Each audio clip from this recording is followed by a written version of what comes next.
याद रखिए, नशा नाश का कारण है। मत करिए नशा। भगवान को अच्छा नहीं लगता है, ठाकुर जी को प्रिय नहीं लगता है। जो काम ठाकुर जी को प्रिय नहीं लगता है वो क्यों करना? किसी शास्त्र में लिखा है गुटखा खाने से ठाकुर जी प्रसन्न होते हैं?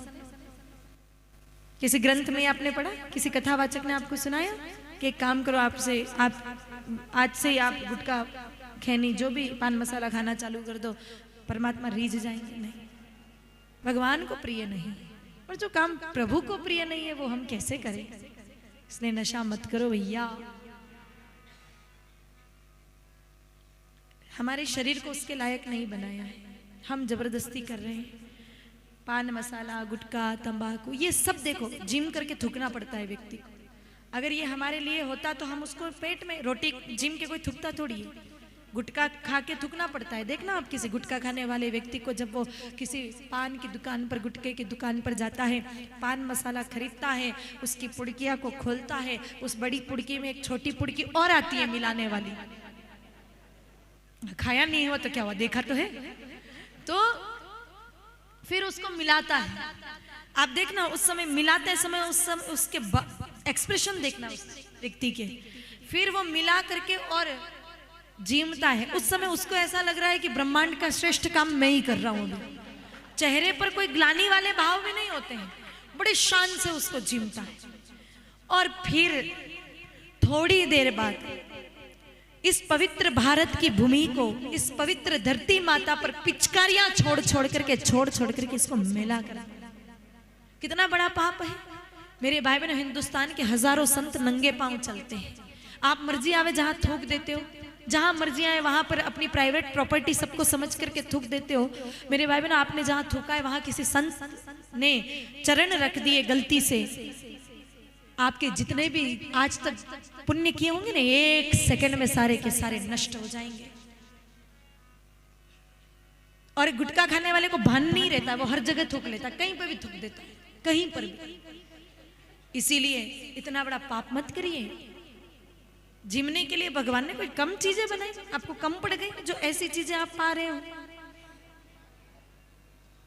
मेरे भाई बहनों, छोड़ना बहुत आसान है, बहुत आसान। आप ये मत कहना कि क्या करे, आदत हो गई, नहीं छूटता। छूटेगा, छूटेगा। थोड़ा दृढ़ निश्चय और थोड़ा ठाकुर जी से प्रार्थना करो कि प्रभु छुड़ा दो, छूटेगा, जरूर छूटेगा।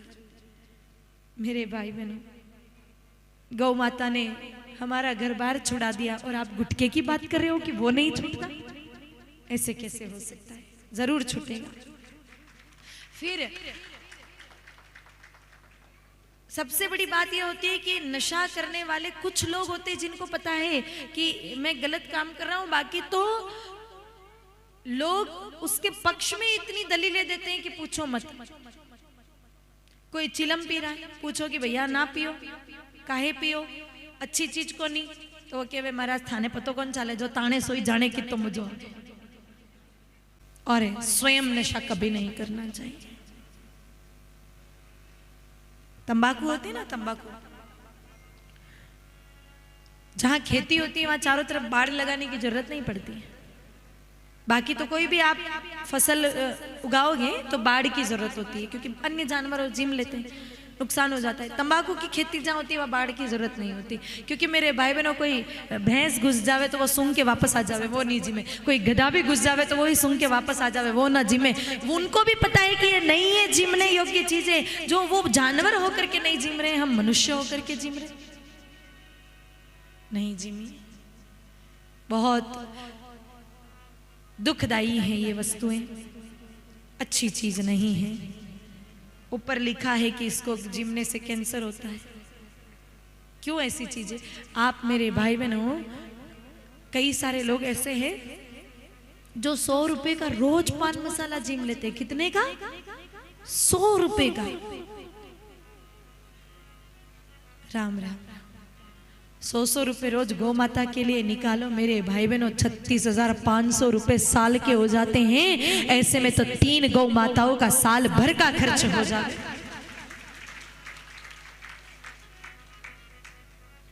छोड़ दो भाई, छोड़ दो, सभी से आग्रह छोड़ दो। और जो गौ माता के प्रति भाव रखते हैं उनको तो छोड़ ही देना चाहिए।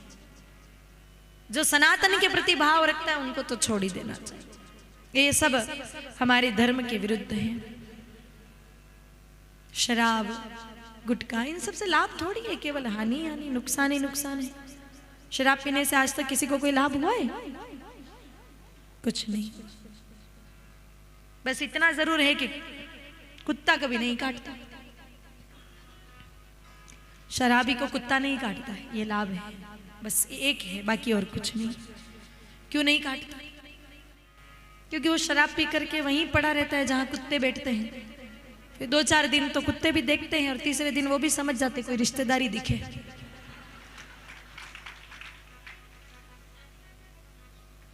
बस और कोई लाभ नहीं है, तो छोड़ दीजिए। और आप कहें कि हमने प्रयास किया और नहीं छूटता है, तो एक उपाय गुरुदेव बताते हैं, आप करके देखिए। लेकिन जो छोड़ना चाहते हैं उनके लिए, नहीं चाहते उनके तो भगवान मालिक है। जो छोड़ना चाह रहे हैं और नहीं छूट पा रहा है, अदरक जानते हैं आप सब लोग? अदरक ले आइए और उसके छोटे छोटे टुकड़े कर दीजिए।